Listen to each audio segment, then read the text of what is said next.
Okay, good morning, ready or not, here we go. Airbnb Arbitrage. Before I get started, let's do a couple things. Welcome to the stream. It's 10 a.m. on the East Coast. Let's do our Twitter. Oh, dang it. The thumbnail's wrong. The thumbnail's wrong. Oh well. Uh, don't forget, check out smarthelping.com for more. Don't forget, check out smart. If this ends up going anywhere, it will be part of the real estate bundle. Um, and we've been working on a hotel acquisition development template for the past 4 days, 5 days, which just finished here. That's pretty cool. Um, so yeah, the bundle, all kinds of real estate stuff I've done over the years. You can also buy all the templates I've built for $9.99. There's over 100 here. Very unique, very useful. Lots of things you can learn, lots of logic to look over, and very useful spreadsheets. Alrighty, so we're going to be researching today. Let's see. Ah, man, I can't believe I messed up the stupid thumbnail. I forgot to update it, and I don't think I can update it from here, so it's just going to say hotel. But that's fine. Um, all right. Well, Airbnb arbitrage. This is one of the things I was made aware of in the stream earlier this week.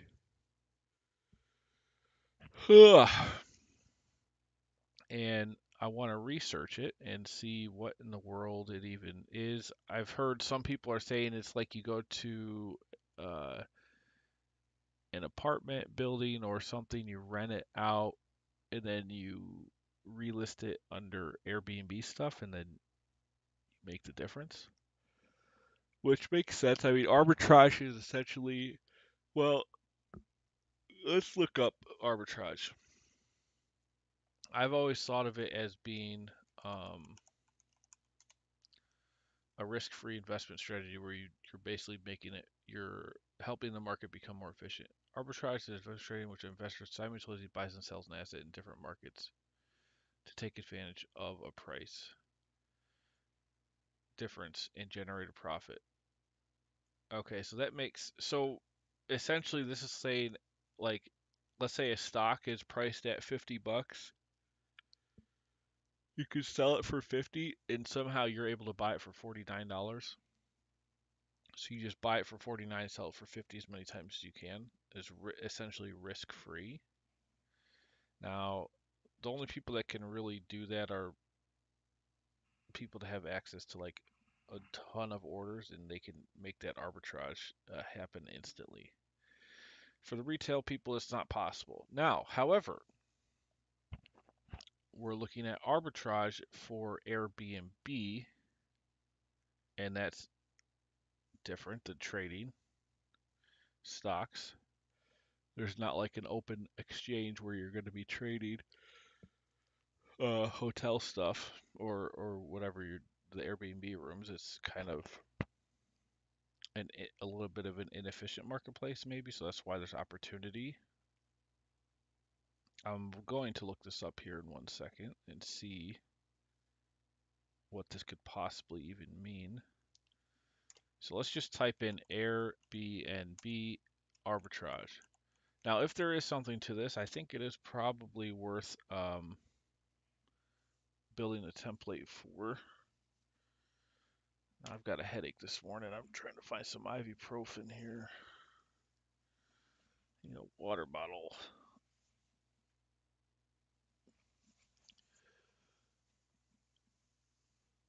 Oh, I wish I would have messed up that thumbnail. Ah, yes, water bottle. All right, Airbnb arbitrage.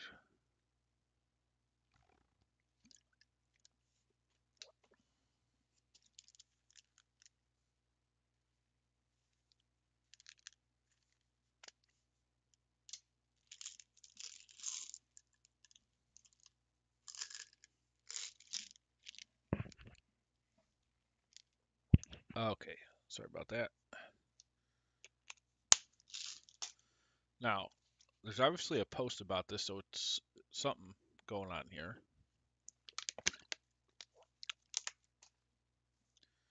Okay, Airbnb rental arbitrage frequently asked questions and money making guide. Airbnb rental arbitrage is a great strategy if you would like to enter the short term rental industry. Okay, I've definitely done, as you can see here, extensive modeling for short term rentals. Where is it? Here. This model is really, really good for short term rental analysis. So we've got that.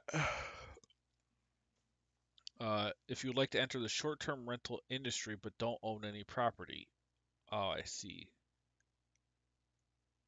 Read about how smart entrepreneurs are making money with Airbnb, rental arbitrage, and some important things for you to know. Airbnb is becoming increasingly versatile. There's so many. Yeah. So it's apparently legal.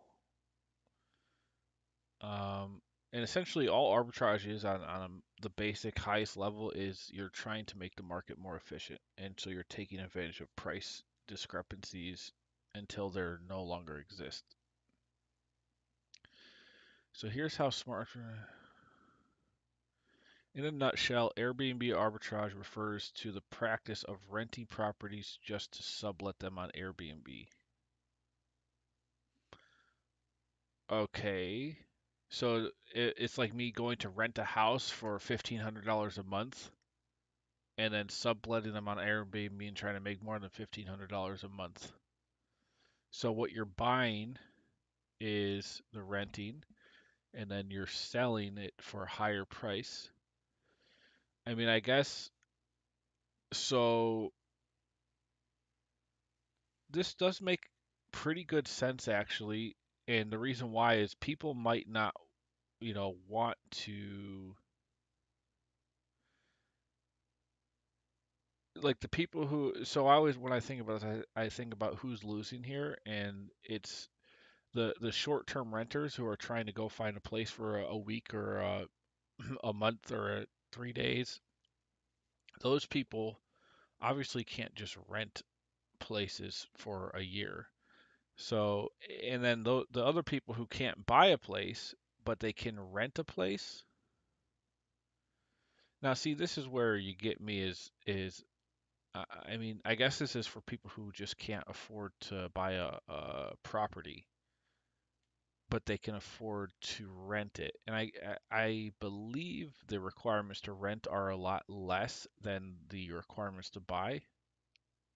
I mean, yeah, it is. Obviously, you need a bunch of money to put a down payment, and you need credit scores. So there's a lot of things besides just the affordability. Obviously, a house. I'm not even going to get into the house buy versus rent, but in general, if you're renting, you can rent 10 or 15 different places as long as you have proof of income. So you rent all these places, pay the rent, and then put them up on Airbnb and collect money off of that, and you make the difference. And at this point, you don't have to own any of the properties. You're renting. You're stuck renting them for like probably a 1 year lease or 6 month lease. Obviously, it's risky if you can't get them to be occupied. So there's definitely 100% a modeling that could happen here. Definitely a model that we can do, and it makes pretty good sense. Essentially, it's just like an Airbnb business, but your cost is instead of debt service, it's whatever the lease is. Um, so we can model this for sure. Um, let's read if there's anything else. Let's try to. There are legal issues. People always need short-term accommodation in major cities and tourist destinations. Hotels can be expensive.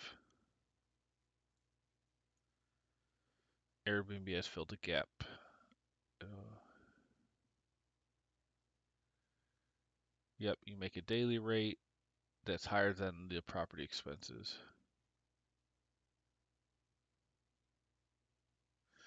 And the unit must still be less than what a person might pay for a comparable room at a hotel. Right, because if it's more than, like, if I can pay, well, unless it's a really nice house with a nice yard and views and I mean there's things that could make it better, but in general you're going to have to see what the demographics are and what the demand is to for people that want to not be in a hotel. And also, I mean, if you can be cheaper than a hotel and it's a nice house, you're definitely going to have demand, probably.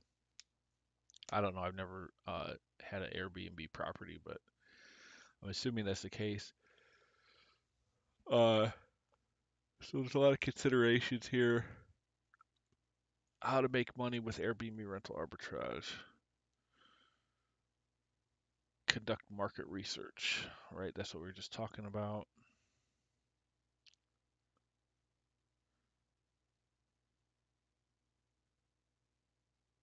Yeah, cost of rent, deposit, insurance. Okay.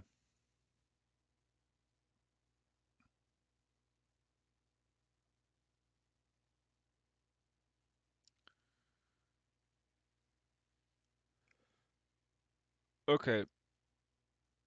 So I believe a financial model that's actually going to be useful in this case is going to be one that allows for scale, meaning getting a bunch of rental properties over time, like 10, 20, 50, maybe up to 50, um, and doing this arbitrage situation.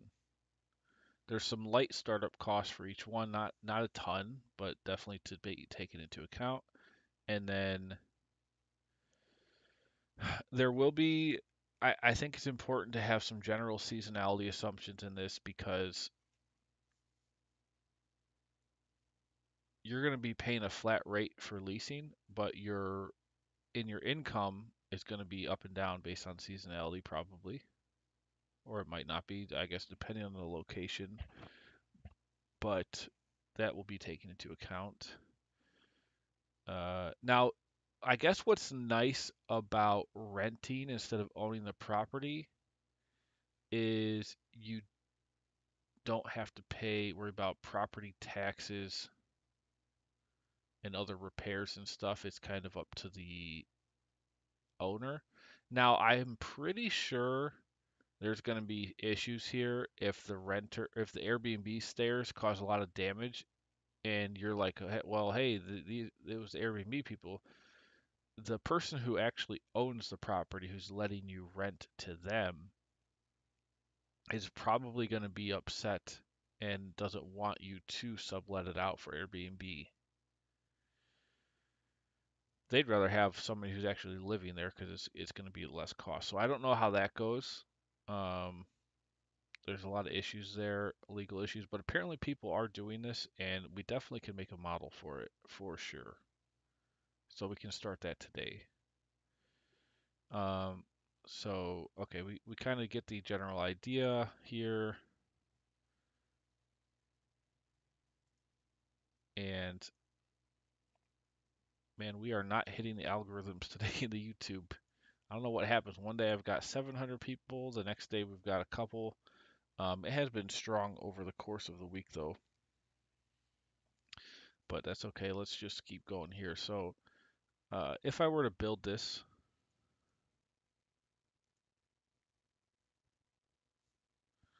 I would say, so we want to do it for scale. I'm thinking about this. So these fees, application fee,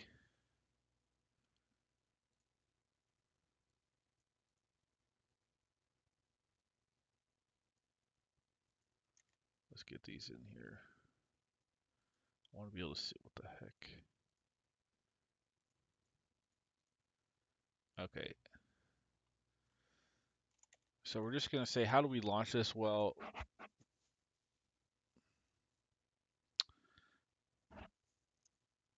I'm debating on if we want to define high-level assumptions for average deposit, insurance, legal fees, furnishings, etc., and then just manually put in the count of properties that are opened over time, or have manually change these items, deposit all this stuff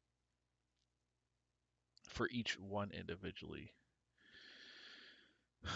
I mean, probably individually because these are going to be single person operations, and it's likely that they're not going to be scaling to hundreds, and you would really only need to do the one style if you're going to be doing, hundreds. Shoot, let me get this list back. Airbnb arbitrage. What are these expenses here?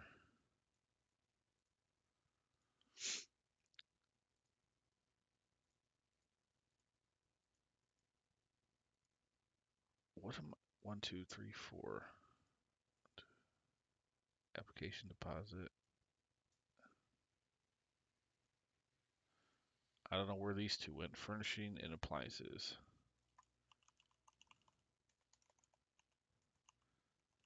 So we want to just figure out the scaling economics of this and the best way to structure the assumptions. We can put a bunch of extra slots here too.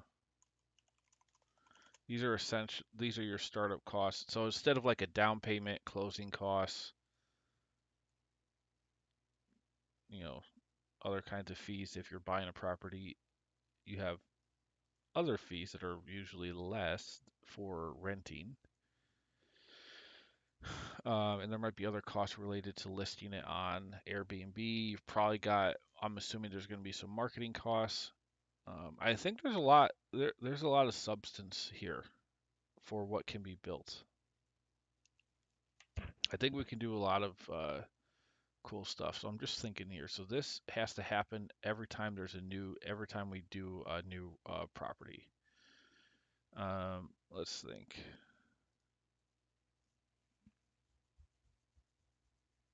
I mean, we can have these costs, and we could say, oh, one, two. How many do we want to scale to max? I mean, 30 is probably a good number. Just once you're past that, I mean, you're probably got a pretty good system down. So we have, let's see, we'll put these up here. Actually, I mean, why not? Let's just go to, screw it. Let's go to 100. Let's just go to 100 maximum.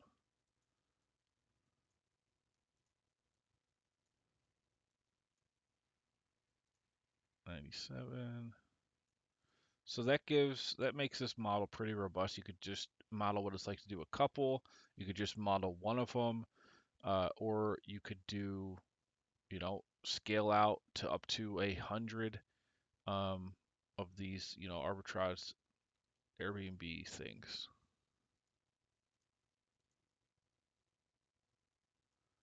And it's just a matter of doing the math to figure out the numbers.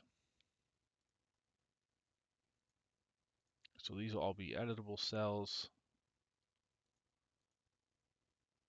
Let's format this to say we want this to be property number space and then the number. Make this font a little smaller. All right. I think this is the best way to start this thing. Uh, Now I'm going to do the whole model in just a number format. And actually I've been working on a little bit of so I like the custom format here where we got dashes.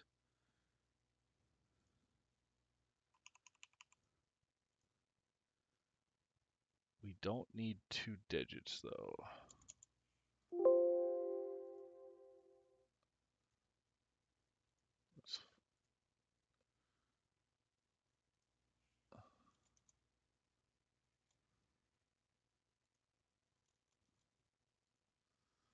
Okay, and then what's the negative look like? Perfect. Okay, so these will be your startup costs. Up to 100 of these arbitrage properties you can model out over time, or you could just do one at a time. All right. And let's just, what we're doing, we'll just say what's the application fee, deposit. Now, insurance, uh, we need, is this a monthly cost here that they're talking about? Like when you rent, renter's insurance. I just want to see what this is. If you're a tenant purchasing, okay, so this is for the people on the property. So we don't care. We're not modeling from their perspective. We're modeling from the renter's perspective, and then they're actually renting out to Airbnbers. Let's look up Opex for running Airbnb. Now we know the owner is going to have most of the utilities, so you're just kind of making an arbitrage on the difference there. This is actually really interesting to model. Uh,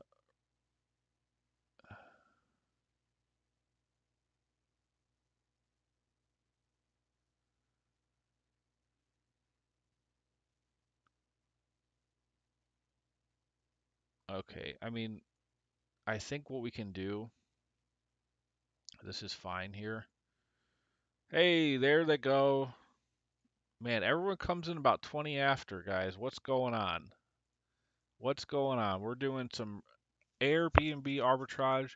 It turns out this is definitely a great thing to model, and it's probably you have to model it to get an idea of what's going on. We're going to scale this thing to up to 100 properties, and right now we're just doing the initial costs of becoming. This is like you're going to a property and saying, "Hey, I want to lease this out for a year," or I want to lease it or rent it out for a year from you. So let's say the property owner owns the property, they rent it out to you, and then you do Airbnb with the property and make a difference. So with any arbitrage, definitely modeling is going to be very important. So this is all. I'm excited actually. This is going to be a great model. New logic, new ideas here. Okay, so I'm just gonna say this is initial.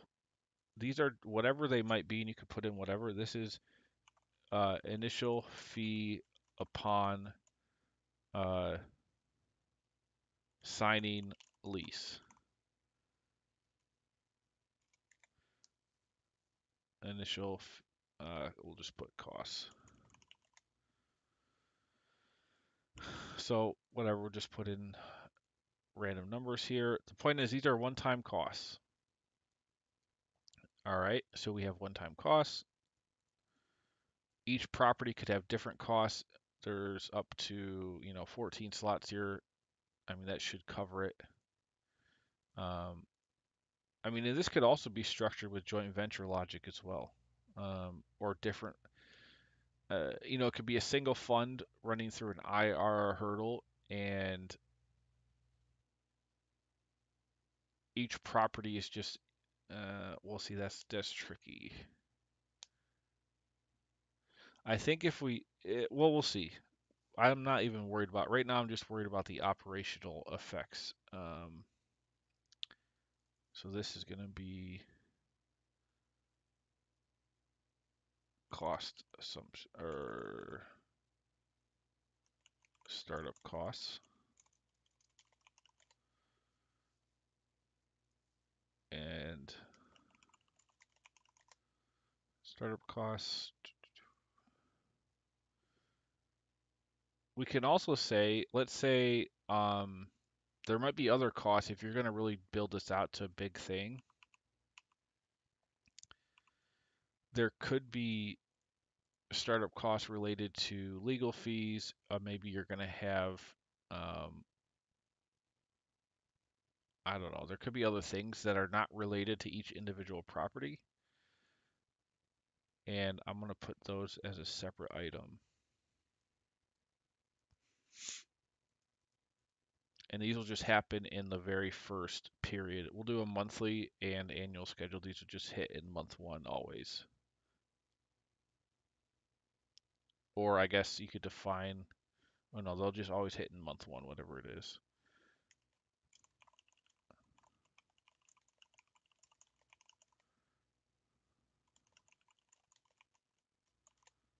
And it might not be relevant. You could zero it out if it is not relevant, but the point is, so these costs, we'll put a note here. These costs are outside of the properties themselves and are to account for any required investments to get this operation off the ground that are not accounted for elsewhere. My guess is this would probably be legal fees. If you were putting something here, I don't know what else. The point is, we want a module here just to have that, so it's kind of like a safety net to so you don't have to make things fit in other places that it wouldn't normally fit. All right, so other costs, we'll just put, legal, other. Okay, so we have initial costs by property, one-time startup costs. Now we get into the operations of this thing. So, well, we hit a couple there, then we lost a couple. That's okay. All right, so let's do a second tab for ongoing, or let's say ongoing expenses.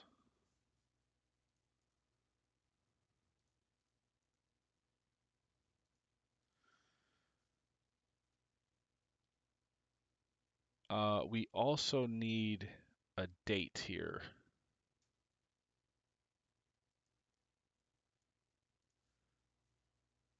Start month. Oh. Now, I'm just going to do a month number. The model will go out for, we could do up to, say, 10 years. But I don't want to manually input the actual month, like January, February of whatever year. You're actually just going to define it as a month number. I think that's how I want to do it. Let's think about that. Do we want to put it as a, like, can I say property one starts in month 5? Oh, property 2 starts in month 8. Oh, we're going to have to format all of these. So here, let's say they all start in month 5 in this case, or I've got this one starts in month 2, and then 4, 6, and then if you don't use one, it'll just be 0 or nothing. And so that triggers the month in the model, which will go out for 120 months. That'll trigger when each one begins, the costs start. Here you've got then ongoing lease that you're paying each month, and then as well as the revenue you're collecting from Airbnb.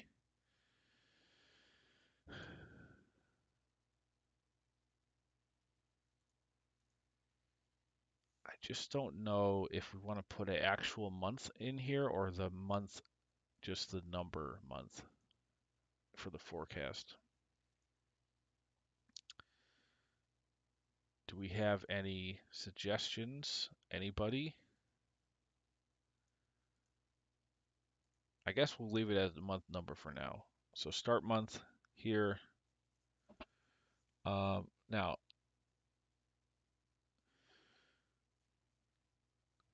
we have, so how do we scale? We have 100 properties. I don't want to put, I mean, shoot, we're going to have 100 lines for ongoing fees or expenses. So if you're renting out a place, you obviously have the lease, you might have utilities, but it's going to be different for each property depending on what the property it's in. It could be significantly different. So, why don't we stick it right on here? Let's put it up here. So we got start month. We could put monthly lease cost. What the heck?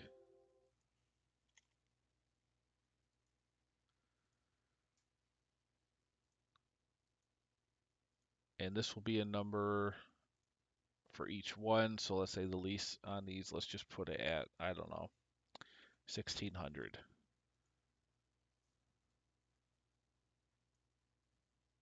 I want to really make this simple, but still account for everything and be scalable. So, and let's just do 4, 6. We'll just do these 2 months apart.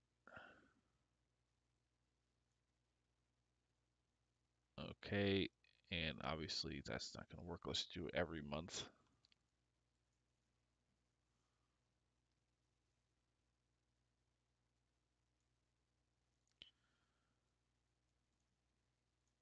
All right.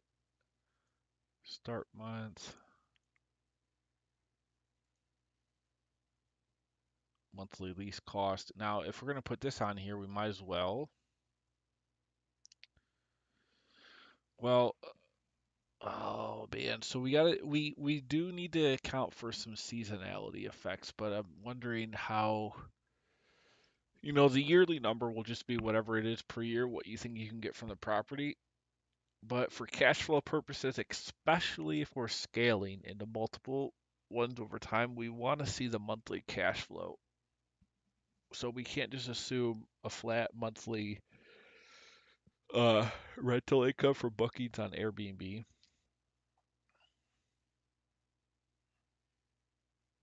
So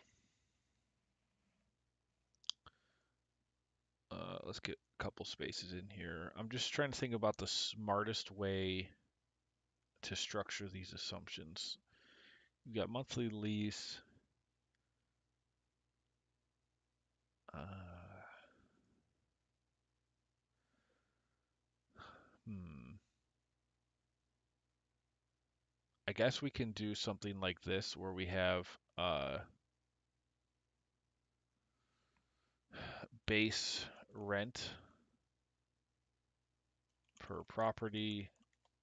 And I'm just kind of making this up here as I go. We'll see what works.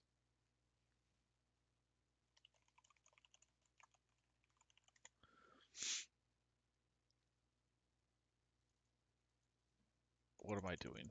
Base daily booking. What am I even trying to say? Base daily rate charged. No, base daily rate. Okay.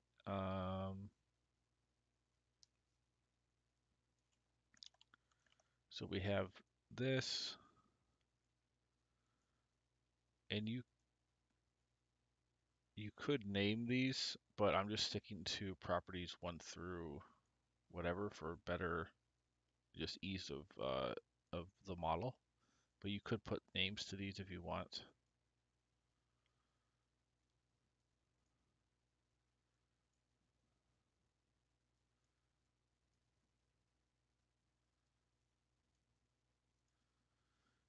And I'm not sure exactly what the individual costs are. I just need to know what slots need to be available.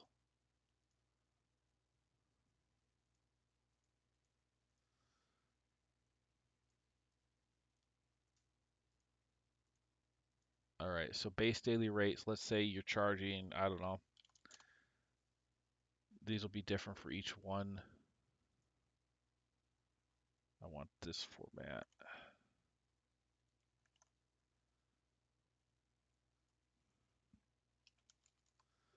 Let's say your base daily rate for all these is 230. It obviously could be different. And then what I want to say is we want the variance.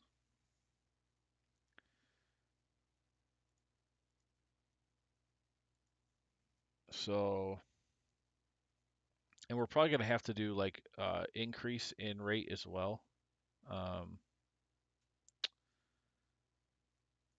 like what's the base rate starting, and then like in year 5, you're probably going to be charging more per day than now. I mean, not necessarily. And we could just keep all the numbers the same because we're not we're going to assume well technically you could have renovations if you're doing renovations yourself to make the Airbnb better. Um, and that could be included in here, so that would increase your base rate, but that would just increase the base rate right off the bat. Also, do we need a delay between the month you sign the lease and pay these costs and the month you start having rental income, which will affect cash flow? Like if I start this property, if I sign the lease here, pay these fees, I mean, I want to start renting right away, like the same as soon as I can. Uh, so I guess that's fine. We're trying to get a sense of the unit economics here. So monthly lease costs, other one-time fees. I don't even know if we need this second tab here. I mean, if I could get it all into this tab for the monthly, well, no. If we can get all the major assumptions here, though, that'd be kind of nice.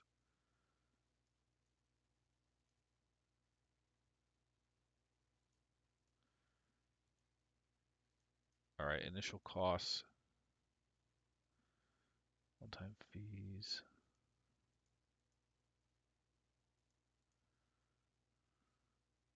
All right, so we start charging here. We have, we'll put the increase right here. Let's say we increase at, no, we're not doing increase. We're not doing increase. We are doing seasonality. No, yeah, we gotta put an increase in here. I've never seen a real estate model without a rent increase option over time. So let's just say whatever percent it is, that will apply to the base rate over time, and then whatever that is will apply to um, the seasonality assumptions. Annual growth rate. We could put this here.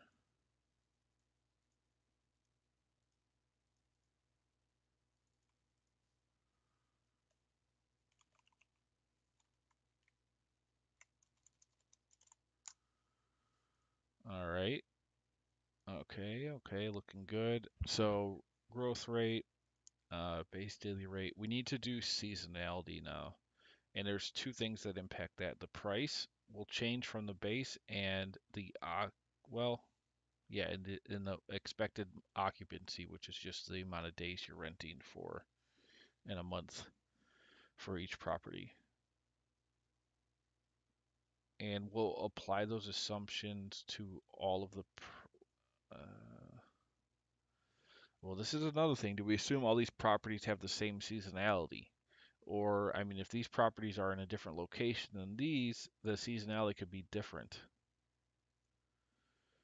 So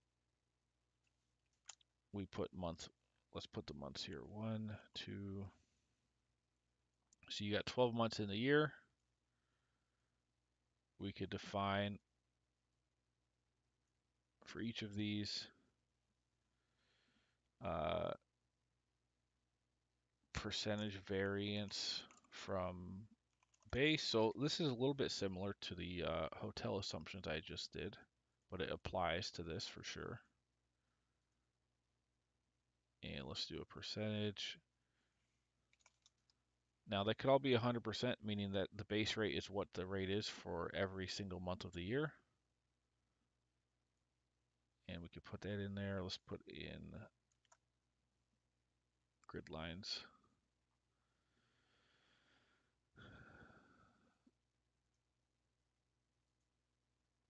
And then we could say, just so you can see it, Jan, Feb.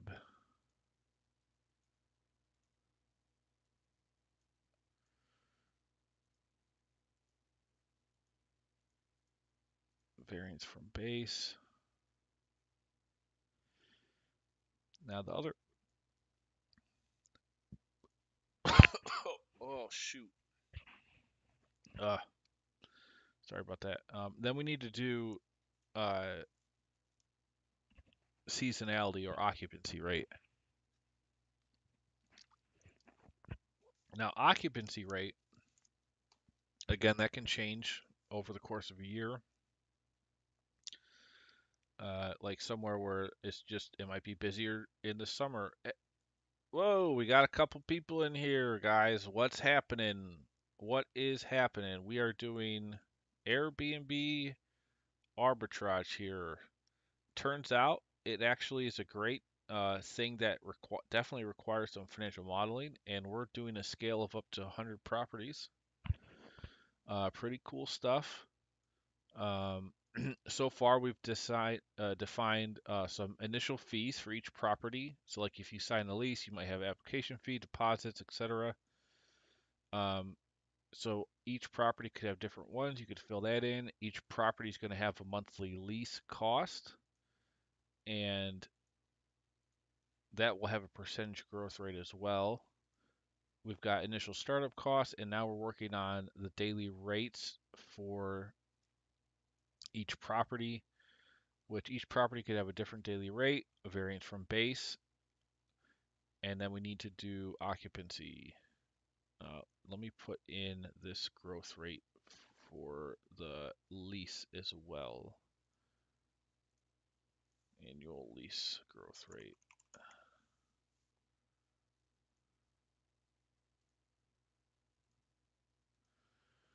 I didn't actually know what this was at first, but after researching it, it's basically instead of buying properties and renting them out, you are leasing properties, which is less capital intensive, and you don't have to you don't have to do down payments, you don't have to have a credit score really, or it's a lot less strict than if you were buying a house from a bank. And this is obviously assuming that you don't just have enough money to just, buy 100 properties and rent them out. Um, but you can lease them and then sublet them out to short-term rentals. And the reason why people do that is you can make a lot more on short-term rentals. Uh, Now it is we're gonna have seasonality impacts, and you obviously need to hope your occupancy rates are good, or else you're gonna be paying more in lease because there is risk here. You have to pay a lease every month. You just need to make sure your costs are less than your booking revenue. So I'm trying to configure some assumptions here to make that able to be modeled pretty easily. I'm just gonna do.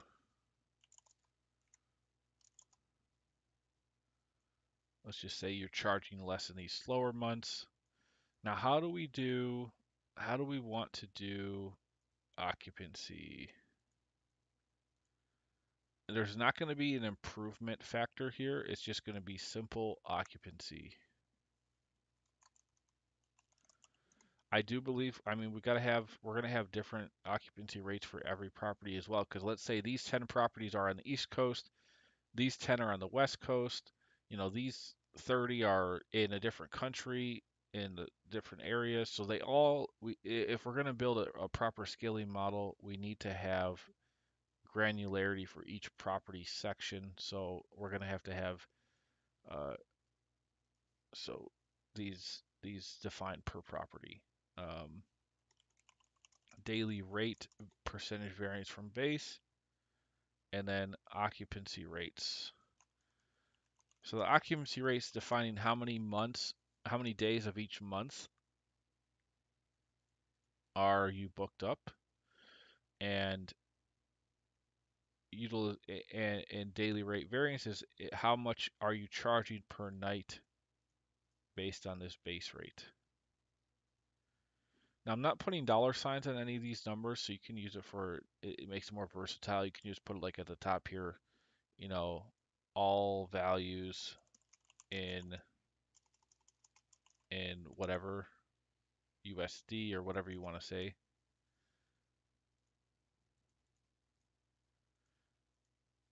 Uh, that's a way to get around trying to do currency formatting.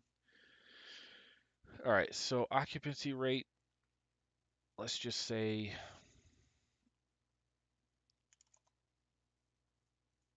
these 3 months, half the month you're booked, then you move up to maybe 80% for these 3 months, maybe 90% for these three. People are traveling more July, August, and then back down. And these will be different for each demographic, and that's something you have to research. Okay, and we'll just drag this down for each property. The point is, it is editable by property, and I think that's important. Now, if you were doing something where there were like, if you're doing like 10,000 properties, obviously that's a very large operation. You're going to be a pretty big company. And in that case, you probably would have scaling where you're defining averages and you have like 5 groups of properties, and those groups have all the same assumptions, and then you can scale those out into perpetuity. But I believe the most demand is one person or two, 3 person teams that are doing this, and they are probably going to want to do by property metrics. So that's what I'm going to make the template useful for. Uh, what's going on, guys? Good to see you trickling in here on a Thursday. We are just messing around with Airbnb arbitrage here. We finished the hotel model yesterday. That thing's all set and done and built out and able to be purchased. And we're going to work on this here. We're actually going to just call this assumptions because this is everything. Let's see, editable cells.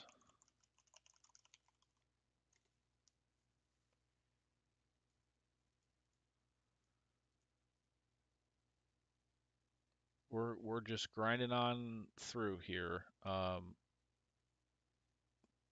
Hey, you're welcome. Seasonal code associated.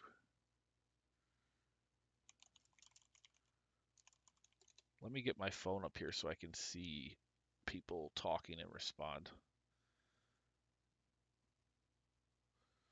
I'm starting to get it's really cool. Like I've been streaming for years and I'm just starting now to get people in here like more than a couple a day. Now we're getting hundreds a day and that's awesome.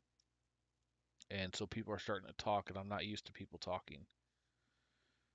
Yeah, I know the thumbnail is messed up too. I didn't have time this morning. It's not about the hotel that's done, but I just didn't have time to update the thumbnail.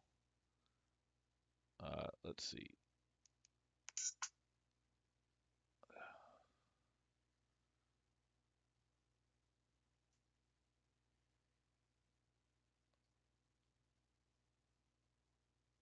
Okay. So what is it? Basically just a seasonal code associated to the property. A seasonal code.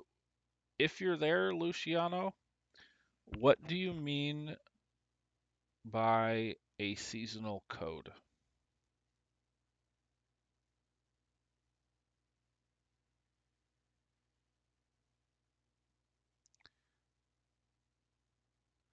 I mean, this is the end goal, but it's just there were so few people in here, it never happened. But I would love to actually interact with people live and get suggestions on how to model something. That's really cool.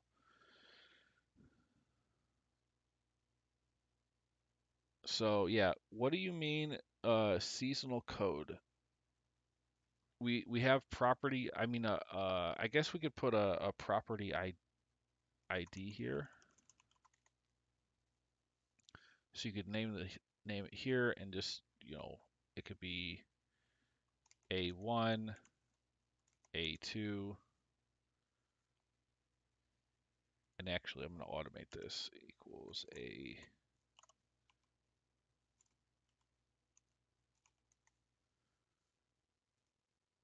whatever the code might be.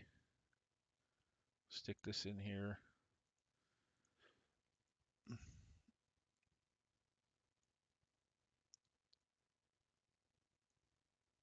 So definitely we can put a code or an ID to each property.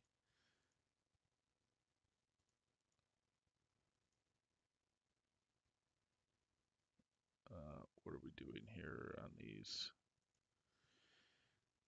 So a seasonal code, I'm just guessing here. Associated with the property may future quarry may benefit. I don't know what you mean by future quarry, but a code, so yes, if you're saying apply like code S5 to these 15 or 16 and they all will then run off of a given rate, yes, I think that would be good if this had to scale out for, many hundreds of properties. But for the purpose of this, I believe the more the use case is going to be more people defining individual assumptions for each property, and it'll be like 1 to 2 person teams. Uh, Now, if you're like let's say a 10 to 15 person team and you're doing thousands of these, I think for sure you got to find a way to group them and then put those properties, uh, build like assumptions for groups of properties. But it's not that bad. I mean, you can easily extend this out and just say, okay, these I know these 10 properties have these assumptions for seasonality. Drag it down. Um, so this just gives you a nice look at each individual property. Uh, what else do we want to put in here? So we've got your lease cost, initial cost just to start each one. We've got a property ID. Um, Initial costs like legal fees, etc., annual growth rate of each. Is there any, so the question is, do we have any other costs that we need to look at for what's happening in these mechanics? Like we know how much we're going to make per month based on all this. We know how much we have to spend per month. We know how much we have to spend up front. We know the growth rate of each. I mean, that sounds pretty comprehensive. Now, the other thing is by doing 100 different properties, all with their different lease costs and occupancy rates, the pro forma is going to be a little crazy. I don't know if there's any way to aggregate this out, especially because the start month of these properties happens over time.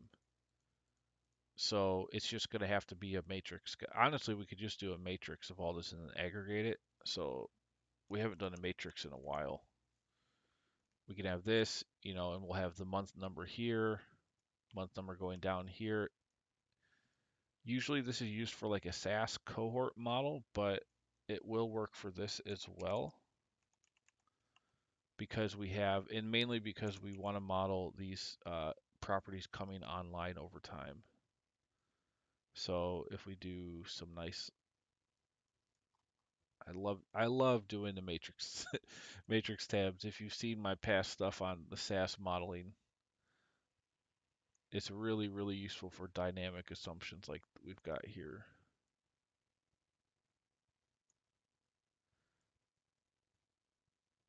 Um, and let's really think through this if this is necessary, or we might not need the horizontal, or I mean vertical months.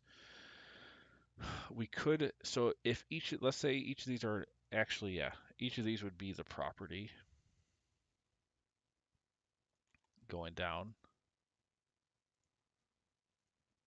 And we'll format this property number.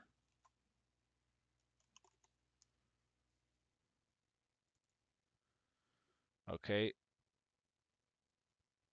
So we got our 100 properties here.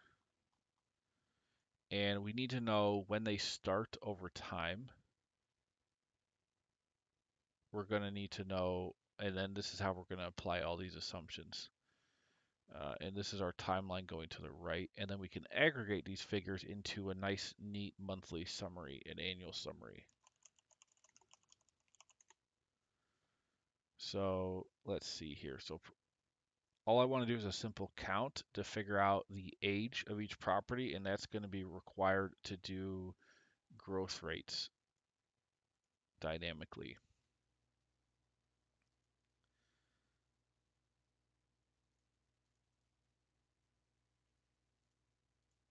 So we need to know the age of each, which is going to be based on this.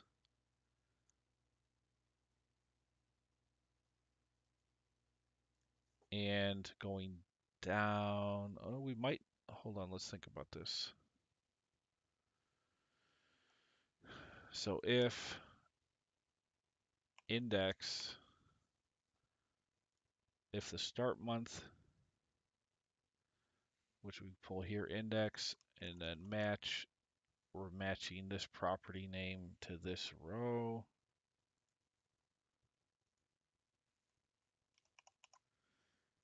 If that month equals this, then give me a 1, otherwise 0. And then here's how we do our dynamic count. So this has to be locked. A2 can go down, but not over. Startup cost has to be locked. And B1 lock going down. So here's our dynamic counting.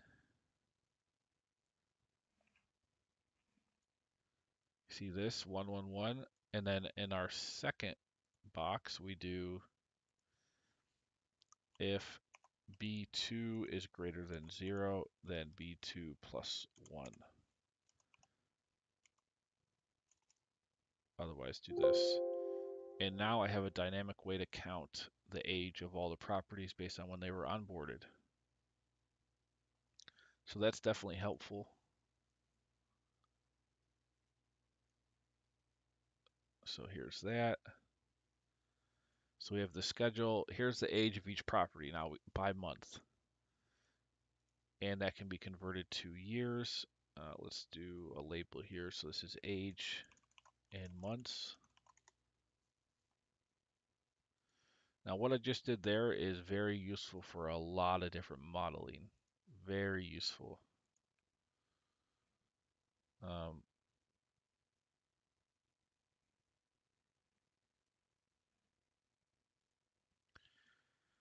So we have our age. We want to do also,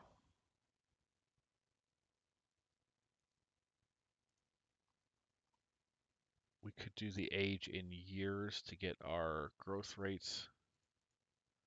And this is simply going to be,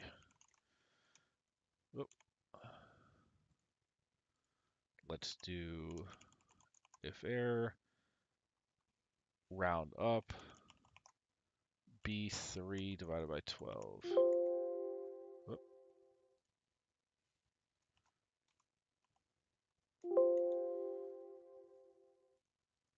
And this is the age over time.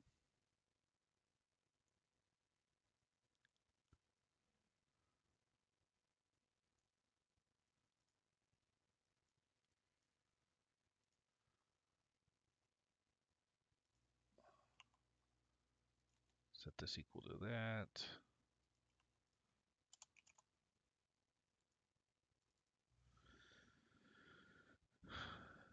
And what we'll do is we'll apply the rate of change or percentage difference in rent and expenses to the year of, or to the age of each property to get the right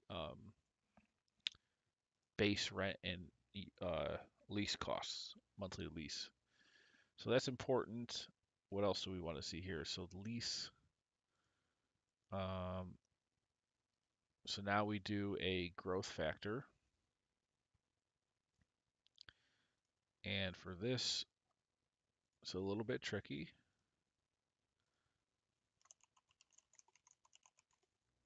Growth factor, and it's different for revenue.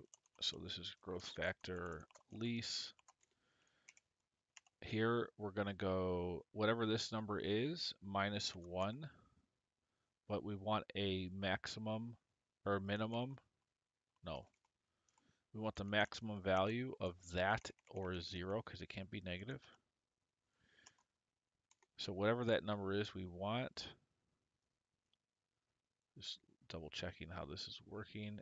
And then, so it's the first 12 months. This is be month 13. So here, and then the first year is going to be 0, which would be the first 12 months. So that means the base rent is whatever it is that's defined. Then second year, you now have got a compound, one compound period. So whatever the percentage is, it increases by that amount. So we can do that, max of that minus 1. But to get the growth factor, we have to take,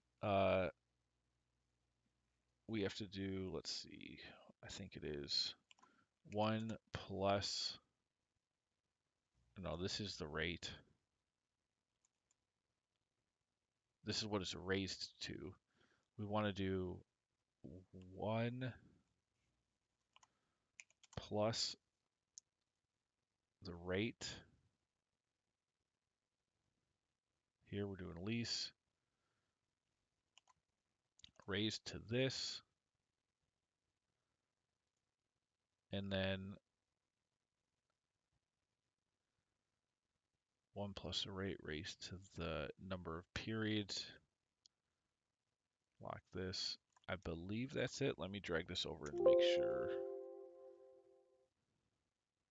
And this will be just be a factor of 1, and then we can apply that to the base rent. Okay. And then this is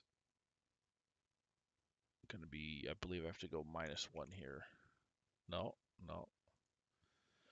My brain's losing it. Let's go to the hotel model and see. I did the same calculation here.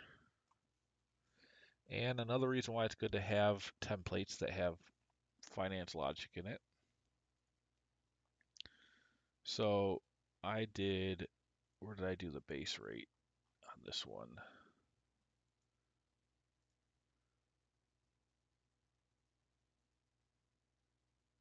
Validation.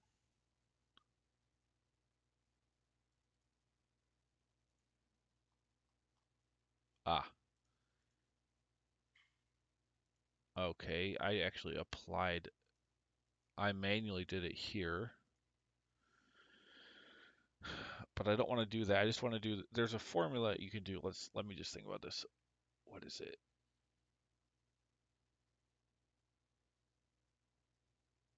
I believe it's just to get the compounding rate, you do the period you're in is the growth factor that, or the exponential factor. So that's this, max of that. And do we have to do subtract 1 at the end of this thing? Let me try this. I think this is it.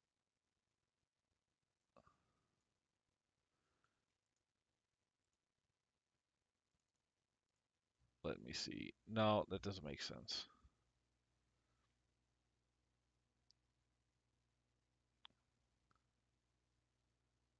We want to apply this to a base value of 1 so we know what the factor is. And my math is leaving me right now. I'm trying to think about it. Uh, oh, I don't know why my phone's not showing this message. All good, you have done it with monthly percentages, thinking each property had a code that lit. You are a genius, by the way. Oh, thank you. I don't need my head to be big. Cleaning costs would be variable if a unit is more. Ah, yes. Good point. Great point. Great point. And this is something we did in the short-term rental space where we had fixed and variable costs that were dependent on. We actually made it dependent on the uh, variance from base. So let's say your cleaning costs were X dollars. Let's say $50 a month, whatever it might be.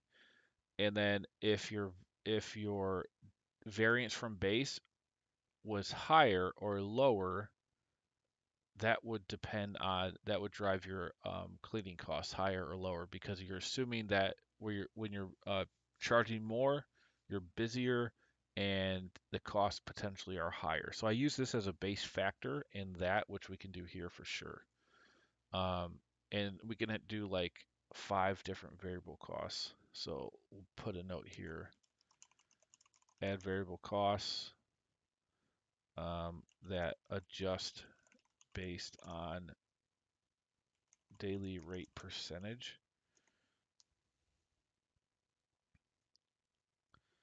Now these costs can, because you're not going to go to your landlord and say, hey, look at this stuff. You need to clean it up or fix it or whatever. You're going to have to do it. So you have costs there related to your busyness factor. And remember, these can be higher. So like in June, maybe it's 120% of your base rate that you're charging, and you're actually having more expenses as well. We'll add 5 slots to this.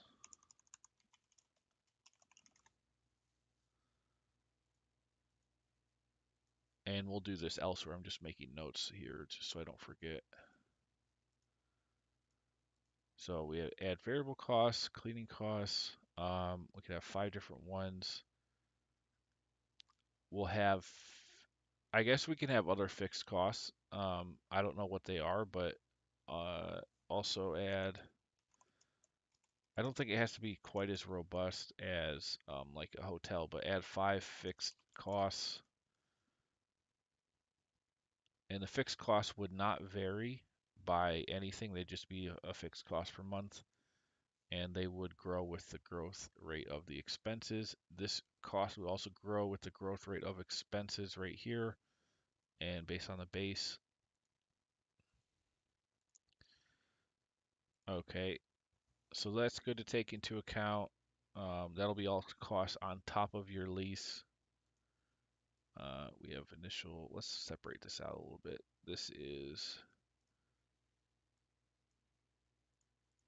These are going to be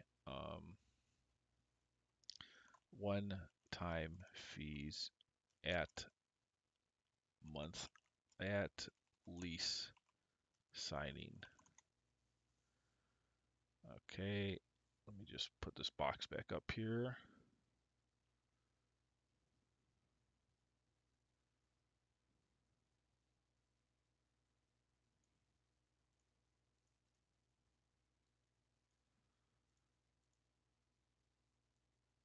So that our revenue's good, expenses good.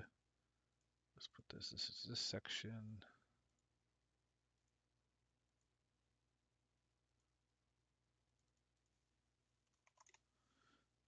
I'm trying to think. Oh yeah, we were stuck on figuring out the growth factor. So what we need to say is whatever number is here, let's say the base is 5. We need the 5 to go up by 2% each year based on the period. So I'm trying to think about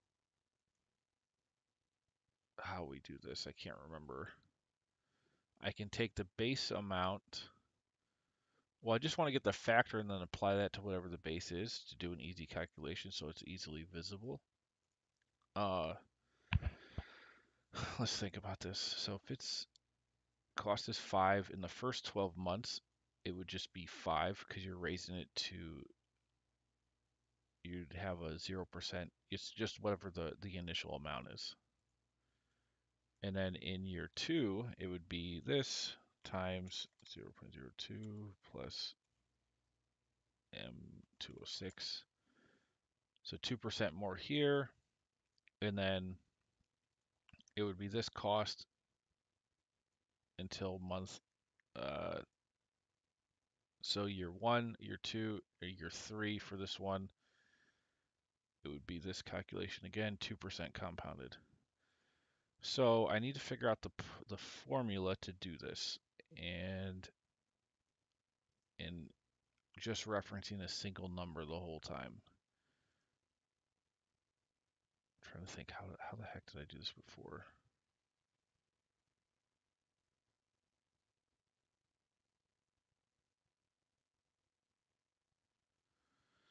Well, we can go to good old Google here and say compounding average growth calculation formula for n period.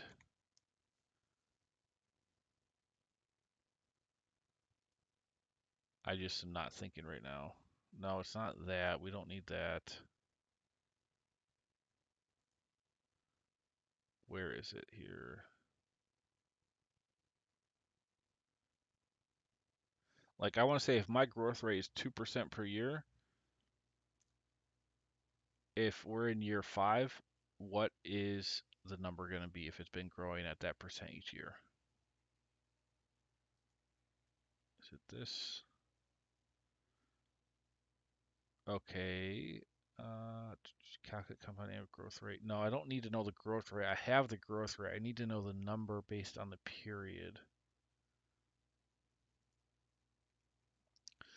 All right. We're going to have to just do it intuitively. Let me close this out. All right, let me just think here. So this is going to be 0 raised to 0.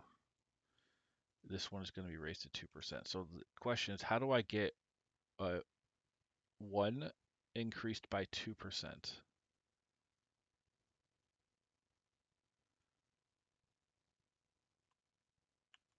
Let's think about this. If I take,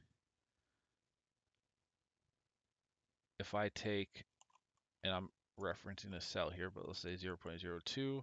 What if I just do 0.02 raised to 1?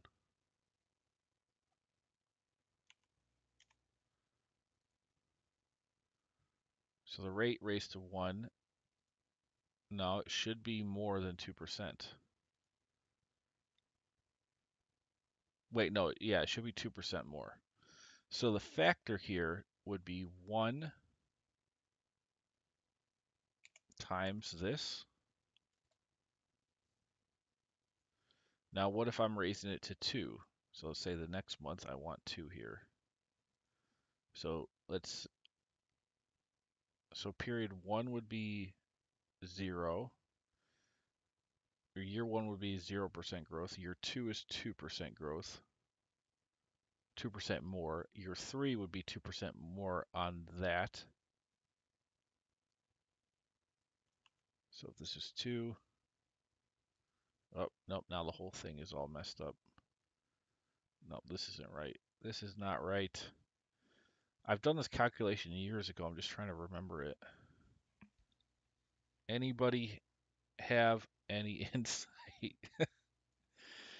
uh, I'm taking insights here. Let's think about this. So we're just trying to figure out what the growth factor is at any point in the future based on the year it is of growth. I know I'm raising it. The factor I'm raising it to is this, the year, age.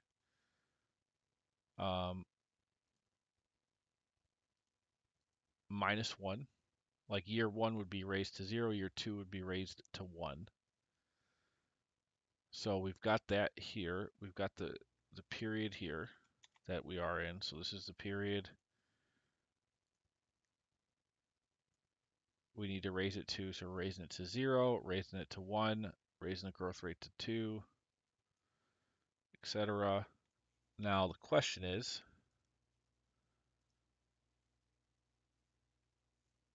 I want to get a growth factor here, and this is going to be a number, not a percentage.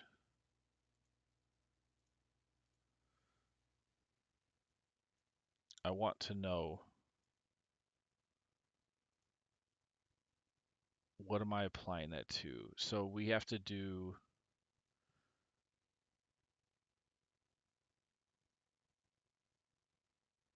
the base. We have to do the base amount, which is going to be, in this case, the lease, but we can do it as a factor of 1 and then apply that factor to the lease amount separately. So I just want to get the factor here. So let's just say base of 1. So we go, what if it's 1?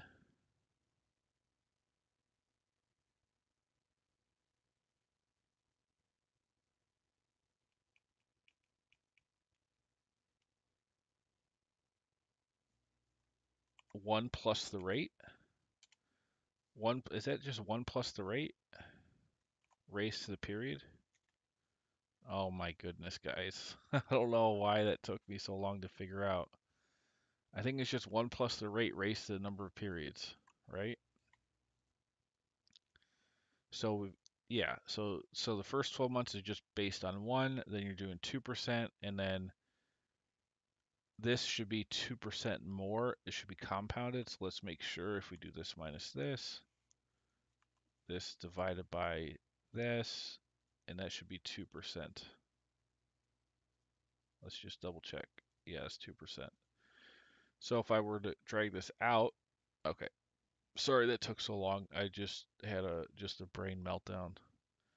So look, we're now in year 10. So I've compounded 1 10 times by 2%. Let's check that out. So 1 times 1.02, and let's compound that out. So 1, 2, 3, 4, 5, 6, 7, 8, 9, 10th period. Wait, period 1. Yeah, year. So this would be year 1, year 2, year 3, year 4, year 5, year 6, 7, 8, 9, 10. And that number is matching that. So there's your dynamic compounded growth rate. Now we can apply that factor, clear this out. We multiply that by the lease amount for each property, and we can get the monthly lease amount dynamically based on the growth rate in the year and all that stuff. So these are growth factors for the lease. And then watch this. So for the lease, so for my expense, we'll see this here. Go 1 out. Lease expense, we simply say it's the amount here multiplied by, and I want to pull index. I want to pull this lease cost if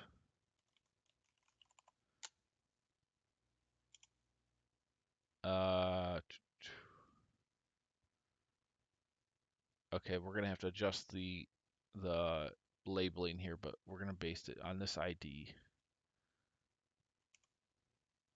Whoops. That's the target range. We want to match it against this,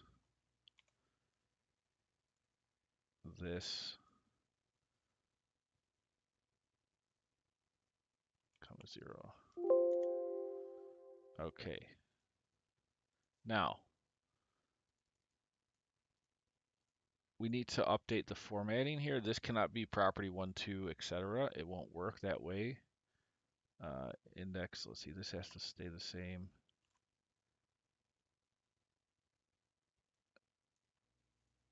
This is going to drag up and down just fine. And this is locked. So here we can't do this right now because this property ID, so the name is dynamic and can change. But what we care about is we need to be able to label each property ID with a unique number, and then that can apply so we can do all these lookups without, worrying about the name of the property. So this property ID is what actually has to propagate. So you can put it in manually here, and it's going to have to then go down. And then we can reference that ID uniquely and not worry about it changing as the names change. Now what I can also do is we can make the name a lookup. So I'll show you here. So this will be the ID going down, and this actually has to manually reference this. I don't really have an easy way to reference this thing going down. There's probably some easy Excel thing. I don't know, so I'm just going to have to manually do it. 12, 13, 14, 15, 16. Because that needs to be dynamic as those change. And then I could do a lookup on the rest of it. What am I at? 21. 2. Shoot. 23. 24. Actually, there's a little bit easier way I can do is lock this, go down here, and then this is 3, or AA, B, C, D, E, F. Oh no, this is taking forever. Is there an easy way to do this? I'm wondering. Anybody know? Welcome into the stream, by the way, guys. Happy to see you in here. We're just doing some ID here, ID formatting, so we can look up the details for the properties and the lease rates dynamically up to 100 properties here for Airbnb Arbitrage. We've been working here since, well, it's been out about an hour and a half. We're making really good progress.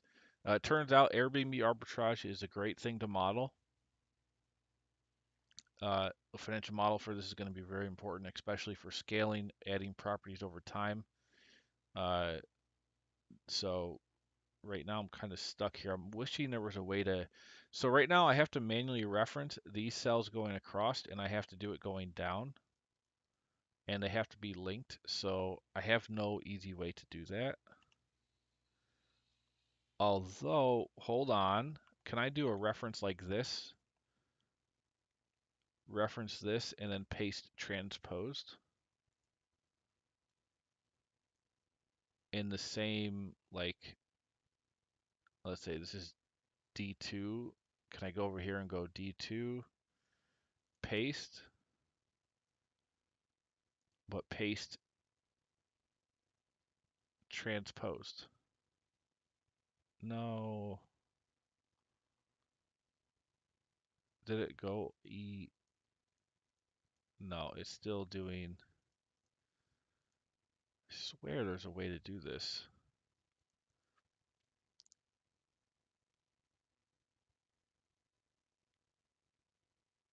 Does this work? E2, E3, E4. No. So this is just going down. It's actually adjusting the reference. I need it to keep referencing going across. I thought maybe if I reference it here and then go to paste, it'd, let's see. No. Formulas. I don't think there's a way. We're just going to have to manually do it. It's okay. So where was I? X, Y, Z, A, B, C, D, E, F, G. All right, G, H. And guys, feel free to comment if you're doing Airbnb, you know anything I'm missing here, let me know, or any ideas for making the model better. Uh, we're basically saying there's a dynamic start month. You've got some costs initially, like deposit, etc. When it starts, you have the lease cost. You have, we're going to do variable and fixed costs. The variable costs will be based on the percentage of occupancy or uh, essentially your busyness factor to raise and lower the base of the like cleaning costs, etc. GHIJK,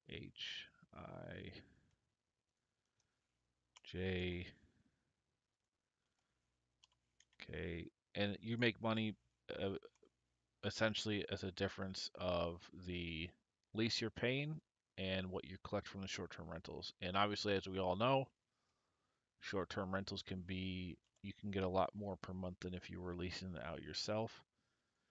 And the benefit of doing a lease is it's not as capital intensive. You don't need loans from the bank to do a lease. Usually you just need proof of income.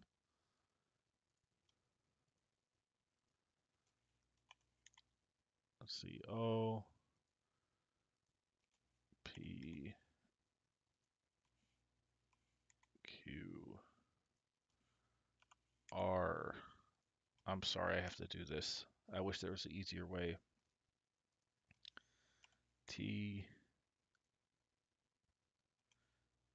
U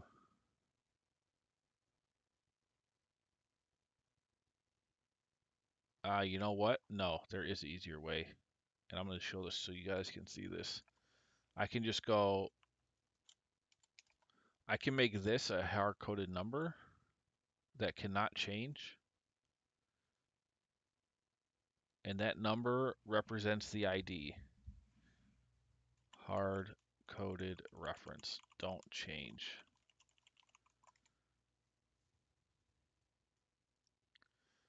Because that's what we know we can control in the reference is this is 1, this is 2, this is 3 as far as the position we need to pull.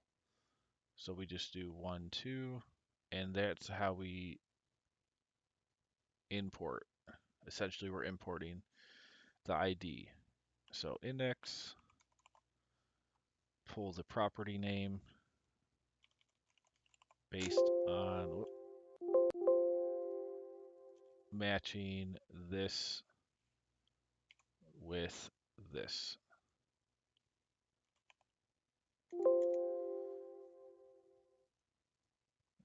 Index, oh no, I want the ID, index 3. And then lock these, lock 2. And now we have our dynamic ID that can be used for all the lookups on the other tabs. And we can also look up the name just so you can see it.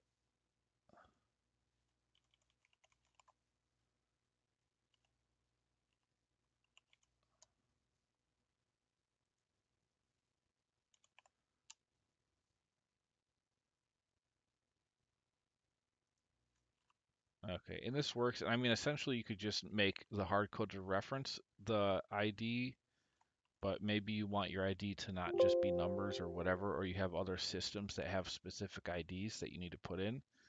So this kind of gives you the conversion where we can do it here. So this is all automated. All you do is fill in the ID here and the property name.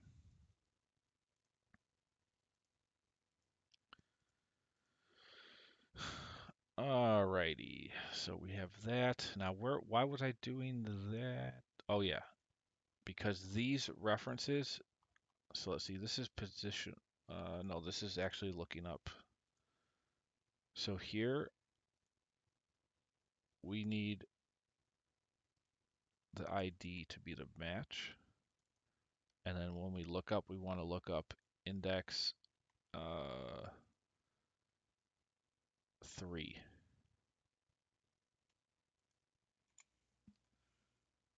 Or no, sorry. We're pulling 5. We want to look up 3, not 4. Right? We're looking up. We're looking up 5 if 3 matches. Index 5 if 3 matches. Okay. And then same with this. This is let's just change this one because the second column is different. Then we can drag it over and down. So we have our count here that affects the age. We'll also do this here with the IDs and here with the IDs.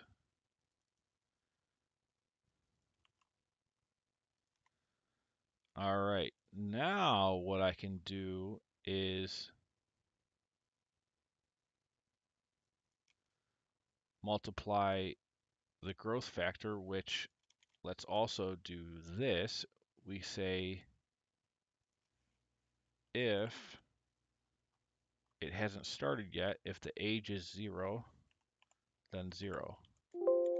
Because we don't want to charge, or we don't want anything to begin before the property is started leasing. So that works.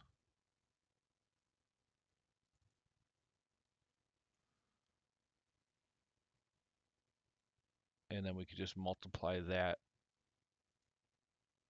So let's do this over again. So to get the lease expense, we take our growth factor here, which we already did, times, and we do index lease cost, and then we'd simply match that with the property ID up here in 3. And there's that. And so if we lock these, we can drag this over and down.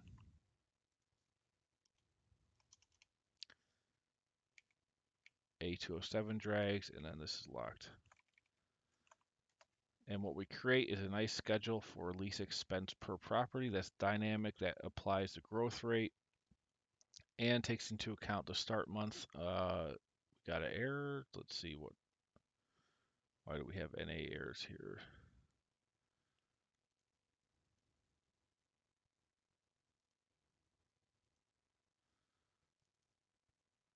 Index that.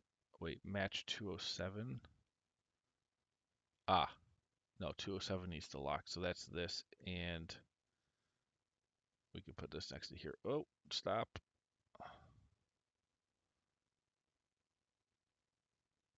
The IDs would be the same in the same position, but we'll just move this over here.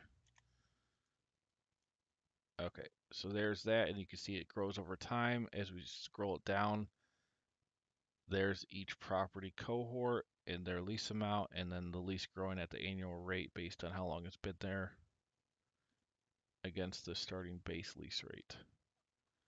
So there we have that. So that's our expenses, and again, this can total, so we can subtotal this and bring it into a dynamic summary, which we'll do with all these items. And tomorrow we'll get into more of the revenue. So this will be your total lease cost over time. Monthly lease.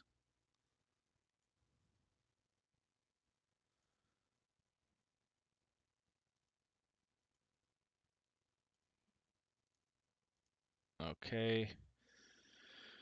Yep. So this is good. We got a great start. It's only Thursday, so hey, I'll get into this tomorrow. Then we'll start on Monday and keep going on it. We'll add in these variable costs. But I believe this is a pretty nice template to use. I might try to make it organized a little bit neater. I might put the one-time cost on a different tab.